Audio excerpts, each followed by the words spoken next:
Finally episode का and वही था। उस लड़के का प्रेम का वापस से मोबाइल कुछ गिर जाएगा, जिससे अंदर जाके खुद निकालना पड़ेगा उसको, अपनी आद्या को यानी राही को। ये नाम बदल के ना सारे इरिटेट हो जाता हूँ मैं, कौन याद रखे इतने नाम। तो राही आद्या जो भी है उसको जाना पड़ेगा।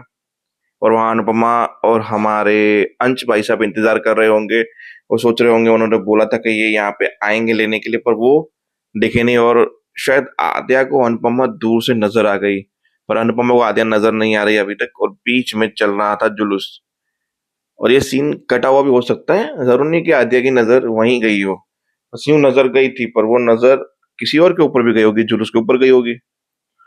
तो एपिसोड का एंड तो यही था। अब आते हैं दूसरी बात पे, मुद्दे की बात पे।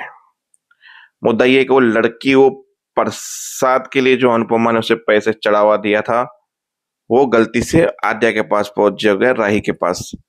उसे ढूंढते ढूंढते वो वहां पे चली गई। और घाट पे तीनों लड़के वैसे ही मस्ती कर रहे थे प्रेम के साथ कि भाई मानना पड़ेगा, तुम्हारी सोच 70s वाली है, बोले तुम यहाँ पे रह रहे हो इस सजग में। फिर एक लड़का आता है कि तुम लोग घर ढूंढ रहे हो रहने के लिए, तुम्हें ये जगह चाहिए रहने के लिए। बोला पर हमें सस्ती भी चाहिए रहने के लिए। तो बोला दिलाऊंगा। फिर इतने में देखा कि सामने से आद्या आ रही है। तो बोला जल्दी जल्दी जल्दी भागो भागो भागो, ऐसे करके गाड़ी में बिठाया। और आद्या और उसकी फ्रेंड वहां से भागे उस ऑटो वाला के पीछे। बोला लगता है फिर से तेरा लड़का छूट गया। बोला लड़के की बात नहीं थी, पैसे उसको दे देती। और ये उल्लू का पट्टा हमारे एरिया में क्या कर रहा है, और हमारे एरिया में हमारे कस्टमर लेकर जा रहा है। अब तो इसकी खैर नहीं है। बोला अब कल देखूंगी।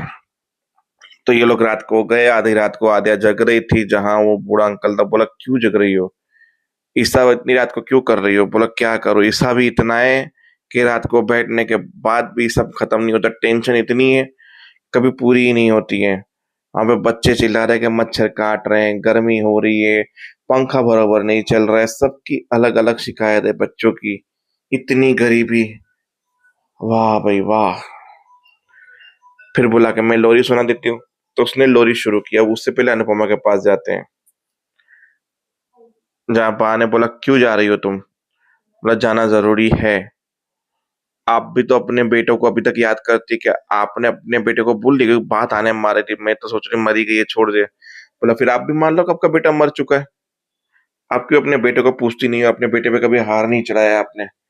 को भी तो यकीन है आपका बेटा जिंदा है। और जिंदा है तो है कहाँ वैसे। उसके बाद डोली बहुत ही वो हो चुकी है, बीमार है, इलाज नहीं करवा पा रही। अपनी उसकी बेटी को फोन लगाया जा रही है, उसकी बेटी उसका फोन नहीं उठा रही। मतलब अलग ही इशू चल रहे हैं सबके। फिर रात को सोते समय 3 बच्चे आए कि कल ध्यान रखना, और बोला हमें मुझे बोलने की जरूरत नहीं, तुम तीनों भी ध्यान रखना, किसी को परेशान मत करना। फिर तीनों अनूढ़ के पास सो गए, और अनूढ़ी ने भी लोरी शुरू की।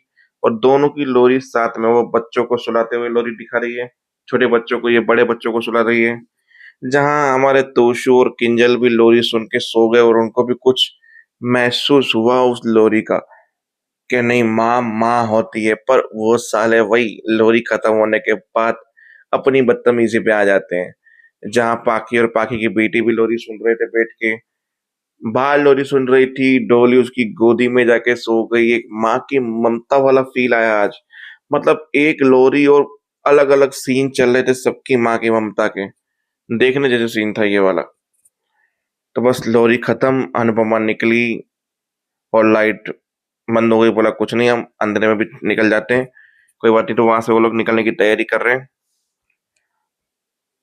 और वहां पे वो लड़की सुबह उठ के लड़के के पास जाने की तैयारी करी, जहाँ लड़का उसको मिल जाता है, और वहां पे उसकी चंपल उसको धोखा दे देती है। बोला यार ये हर बार मेरे साथ ही क्यों होता है, चंपल को भी आज ही टूटना था।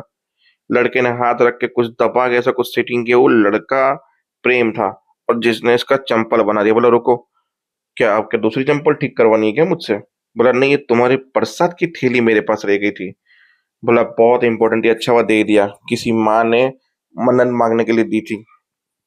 माँ मन्नत मांगेगी यूं, माँ ही तो होती है जो मन्नत मांगती है बेटे के लिए। हर माँ ऐसी नहीं होती ना, जो अपने बेटे के लिए, अपने परिवार के बारे में सोचे। कुछ माँ स्वार्थी मतलब भी होती है।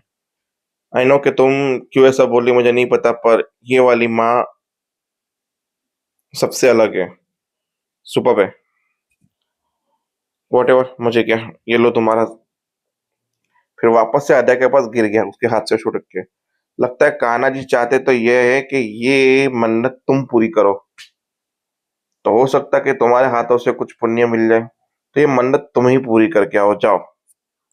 ये बार बार तुम्हारे पास आ रहा है वापस से, तो हो सकता है कि अब आद्या चढ़ावा चढ़े और भगवान को मांग कर भगवान उसकी सुन ले।